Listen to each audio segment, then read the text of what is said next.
நீங்க இப்போ என்ன கோயில்னு ஆரம்பிச்சிருக்கீங்க? இது வந்து நாங்க வந்து வண்ணார மாடன். சரி. நாங்க வந்து வண்ணார மாடனை வச்சு நாங்க வழிபடுறோம் ஐயா. சரிங்கம்மா. எங்க அப்பா வழிபட்டாங்க. சரி. எங்க அப்பா வழிபட்டதுக்கு அப்புறம் நான் வழிபடுறேன். வழிபடுறீங்க. ஆமா. நாங்க வந்து இந்த சாமி சுடலை மாடன். சுடலை மாடன். சரி. சுடலை மாடனை வச்சு நாங்க வழிபடுறீங்க. ஆமா. என்னென்ன சரி பண்றீங்க? ஐயா இங்க வந்து குழந்தை இல்லாதவங்களுக்கு குழந்தை வரம் கொடுத்திருக்காரு சுடலை மாடன். செய்வன கோளாறுக்கு சுடலை மாடன் வந்து சரி பண்ணி கொடுத்திருக்கிறாரு. குடும்பத்துல பல பிரச்சனைகள், நோய்கள், நொடிகள் இருக்கிறவங்களுக்கு சரி பண்ணி கொடுத்திருக்காரு சுடலை மாடன்.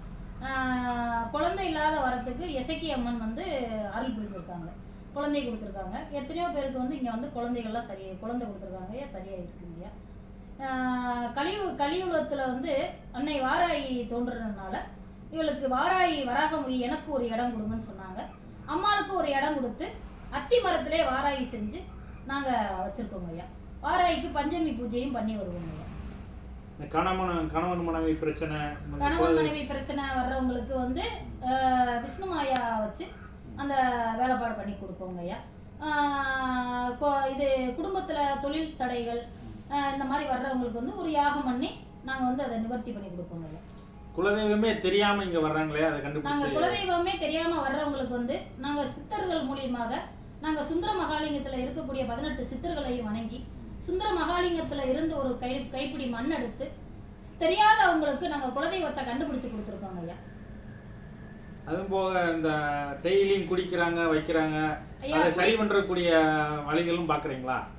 நாகம்மா கோயில்ல வந்து புத்து கோயில்ல வந்து நாகம்மாள்கிட்ட வந்து 7 கோடு கீச்சி அதில் வந்து நாகம்மாவை முன்ன நிறுத்தி அதில் வந்து நாங்கள் வந்து கவுறு கட்டி விடுவோங்க ஐயா. அதில் வந்து 7 சத்தியம் பண்ணி அந்த நாகம்மாள் அறிய தண்ணி மது அருந்த மாட்டாங்க ஐயா. அப்படியும் நாங்கள் சரி பண்ணி கொடுத்துருக்கோங்க ஐயா. இந்த கோயிலுக்குள்ள உங்களுக்கு எத்தனை தெய்வத்தை நீங்க வச்சு வழிபடுறீங்க? இங்க 21 தெய்வம் இருக்குங்க ஐயா. 21 தெய்வமும் வந்து ஒவ்வொருத்தரும் ஒவ்வொரு இடத்துல அமர்ந்து உட்கார்ந்து அருள் புரிஞ்சுக்கிட்டு இருக்காங்க. இங்க வந்து தலைமைபதின்றது சுடலை மாடன் தான் ஐயா. சுடலை மாடனுக்கு தான் முதல் இடம். அதுக்கப்புறம் தான் கற்பனசாமி, நாகம்மா, பேச்சியம்மா, இசக்கி, காளி, முனீஸ்வரன், பைரவர், பாப்பாத்தியம்மன், வாராயி அம்மனுக்கு இங்கே இடம் உண்டுங்க ஐயா. நான் விஷ்ணு மாயாவை மாந்திரிய சம்பந்தப்பட்ட விஷயங்களுக்கு விஷ்ணு மாயாவை வந்து என் தகப்பனார் வழிபட்டதுனால விஷ்ணு மாயாவை வந்து அஷ்டகர்மா மட்டும் செய்ய மாட்டாங்க ஐயா. நாங்கள் வந்து மாந்திரிய ரீதியில் விஷ்ணு மாயா கிட்ட உடல் ரீதியில் காதல் பிரச்சனை, தோல்வி பிரச்சனை, பிள்ளைய காணாமல் போயிடுச்சு, ஓடி போயிடுச்சு, இதெல்லாம் அந்த பிரச்சனையை விஷ்ணு மாயா சரி பண்ணி கொடுக்குறது விஷ்ணு மாயா வச்சிருக்கோங்க ஐயா. சரிங்கம்மா, ரொம்ப நன்றிங்கம்மா.